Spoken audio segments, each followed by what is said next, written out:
Hey everybody, G-Bear out here homesteading the desert. It's May 13th and it is Mother's Day. Happy Mother's Day to everybody out there. I just want to show you, I went through the orchard today and that one actually had a little bit of root stock left on it, a little bit of rough root, but the rest of the stem is dead, so it's not even worth dealing with. That one over there had no roots left at all. The critters had got underneath. Same thing with that one. No roots left. It was just a stick sticking in the ground. Same thing here. Just a stick in the ground. The ground squirrels ate all the roots, the complete root ball off of all of my trees. So it killed all my trees. We'll get over here to these. I didn't even bother pulling those up because I just know they're dead anyway. There's all that's left of that root stock. This one I cut it in half. It has a little bit of life left in it. This one I actually got some blooms out of it a little earlier this year. But I don't think that any of these are alive. That one there, the root stock is completely gone from it. So forth and so on, and oh my God. I'm going to beat those squirrels this year, though. They are not going to kill my plants again. So, that being said, let's move on down the line here. And we're going to get to the next thing. The other thing is you can see my turbine blown up there. The wind is coming out of almost the dominant area. But what I was having a problem with was I had just temporarily, when I built this one-room cabin, I just came out the wall with the exhaust for my tankless water heater. And I put that cover on it, and that cover has a flap inside of it that shuts down so that the wind doesn't blow back in and cool the cabin off.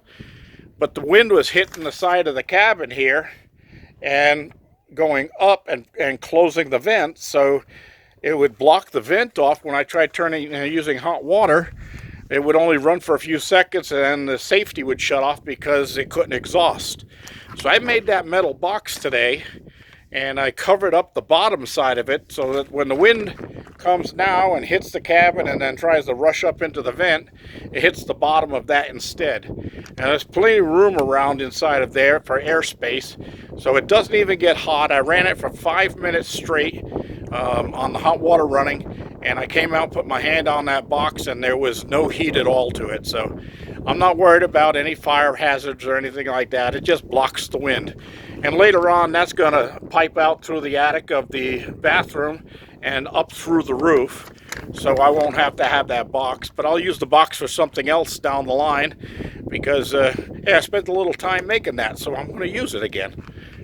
Anyway, also down here, you'll see on the boards, you'll see red marks there. That's the 4-foot mark, and that's where the blocks have to go in between. And I've marked everything out so it's ready to start adding blocks on this. I'm going to run into Home Depot probably tomorrow and get a length of 1/2-inch gas pipe so I can do my under the floor joist gas runs and get that all taken care of. Then all my the rest of the stuff here is all stuff that I have to put in place before and glue all the pipes down before I put the floorboards in. Although the bathroom may be one of the last things, and I'm going to have to leave a couple of studs out of the wall so I can get the fiberglass shower into place, because it will not come down the hallway and it won't come in through the 32-inch back door. So I'll leave over in that area right back there. I'll be leaving a couple of studs out of the wall so I can just feed it in through the wall. And then of course the inside partition wall that I'm going to have on right here in the back where that vent pipe will be inside between the bedroom and the bathroom. No rush getting that up into place. I can build that inside after everything else is done. I can have just one big added on room here, and then it won't be any problem. I can work on the inside a little bit at a time later. But I wanted to get that, get everything under the unit done, because I don't crawl under houses anymore, so there won't be any crawling to be done. I will have an access panel left in the bathroom that I can lift up if I have to get down to the plumbing. But it'll probably never happen because I plumbed this thing with a little extra fall to all of the pipe, and it's all ABS pipe, so I don't look at it having any blockage problems or anything like that. All right, next in line.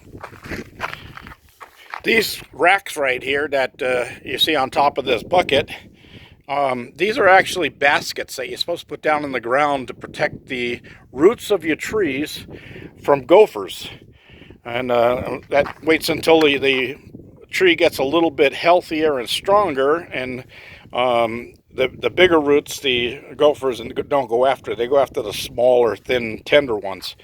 So I had a whole bunch of these in the shed, so I decided to try one for a basket on top of my bucket here. And in this bucket, I planted Blue Lake bush beans. I'm going to call B1 bomber beans, and some cilantro on the sides, because I do love cilantro. And I did put it over there by my Sunions. I put up my C-130 carrot carrier, or a cargo carrier if you wish. Well, anyway, I got those carrots that I sprouted all planted in that. And my Sunions are loving life over here. They are really popping up. But yeah, there's my carrots inside of there. I'm going to give this another watering before close of day here, and make sure they stay nice and moist so that they keep growing. I may have put them in the ground a little too soon, but I wanted to get that done because I've got to get my garden house built. All right. The other thing is, I was away for a while and doing some paycheck work and earning a little bit of, I call it the earnings for the yearnings. And I did pick up some fertilizer and compost, so when I get my garden house put together, I will be able to get my different grow buckets all put into my self-watering gutter garden. That'll all be inside of the garden house along with some more fruit trees, and the critters aren't going to get to them this year. So we should have some pretty good, or I should have some pretty good growth this year. And once they mature a little bit more in giant grow buckets, I will then be able to transplant them into the ground and not worry about the critters eating up the roots. And they will probably stay inside of the grow house because the grow house is just going to be a wire 2x4, 4x4 framed unit, 14 by 16 with aviary wire surrounding the whole thing. Even the roof will be aviary wire, so the rain can get right on through, the bugs can get through, but the critters can't. That's my goal. And then that old hydroponic unit that I built that looks like a cactus, that will go inside there also. And I will set up some things inside of there like strawberries and things like that that don't take a lot of grow room, but they do like to have their little hanging feelers dropping down. So that works out great for little things like that. And I will be doing that. All right, let's move on down the line. I'm going to be making chicken tonight, so I'm going to have to get this done fast. Anyway, look down in here. You can see my new sprouts of my aloe vera coming up. I got a few extras that weren't there last time, and that's a good thing. And I got some more buckets from J&R, so these will all be going into things like grow buckets and in the sky vegetables.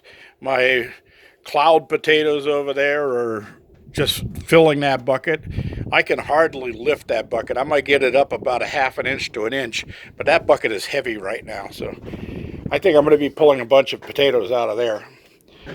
And I got a load of laundry to do tomorrow. The wind has been blowing all day yesterday and all morning today, so I didn't get a lot of outdoor stuff done. And you can see here, it's been 12, it's down to 9 now. which is acceptable. I can work in that, but it was gusting 24, 25, 28 miles an hour at some points, and that keeps you alert. All right, over here we have, I showed you these. I started back on the 5th of May. These are my beefsteak tomatoes in the front. They're all sprouted. They came up in actually 2 days, and this is well, this is about a week's worth of growth right here. These are my jalapeno peppers in the back. I've got a total of 5 that sprouted. The others back there didn't sprout, so I actually put new seeds in there and let those come up behind it. I don't think I'll need that many jalapeno plants, but I choose the healthiest ones, and those are the ones that I keep growing. I also started my sweet corn today, as you can see, 5/13/18, and that's sweet yellow corn. And I got 10 peat pods in there with 2 seeds per peat pod, so that'll be 20 stalks of corn if I get that going. And that's going to all end up inside of the garden house, but I need to get those ears of corn growing. And you notice that these are inside the cabin, and they're not in a window. They're in indirect light. And if you're going to start seeds, that's what you want to do. You don't want to put sunlight directly on your seed pods when you're starting seeds. You want them in indirect light. The sun, the photosynthesis that goes with the plants, that comes after the plants develop a good leaf stock, and the leaves are what do the photosynthesis part of the plant life. So what we want to do right now is we want to protect these plants from direct sunlight so that they don't burn and wilt until they get up and have a couple of more leaves on them. So that's what I'm doing inside here with these. And I got them on my cutting board for right now, but I'll move them up there on top of the printer in the back corner because I don't do a lot of printing. So they can sit up there until I'm ready to print, and then I'll just take them down, put them here, and then do my printing, and then put them back up again. So, got San Diego TV on here. They got the Mother's Day Partridge Family marathon playing, but I just put that on because I've had plenty of electricity with the wind and the sun. I'm at 13.4 now with the computer running, the TV running, the refrigerator running, the internet running, so forth, so on. And I'll show you that this internet, see, I don't pay internet out here like I don't pay electricity. BearsNet internet access. I'm connected to it right now. That's my internet. And I only pay $19 a month additional onto my regular phone bill to get that internet. So other than that, I own this internet here because it's a wireless signal that nobody else can connect to without having the SD card that well, not the SD card, but that card that the cell phone company gives you that puts into your phone that personalizes your phone to you. Well, that's what I've got in there, and that's personalized to me. So that's my internet, and I called it BearsNet, so easy to recognize when I see it in wireless because I have both wireless and hardwired router there with 4 ports on it, and I could add a switch to that if I need more ports, but I don't think I'm going to. All right, let's see what else we got here.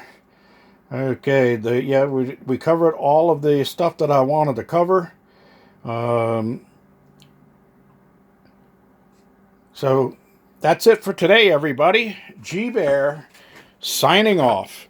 And again, happy Mother's Day.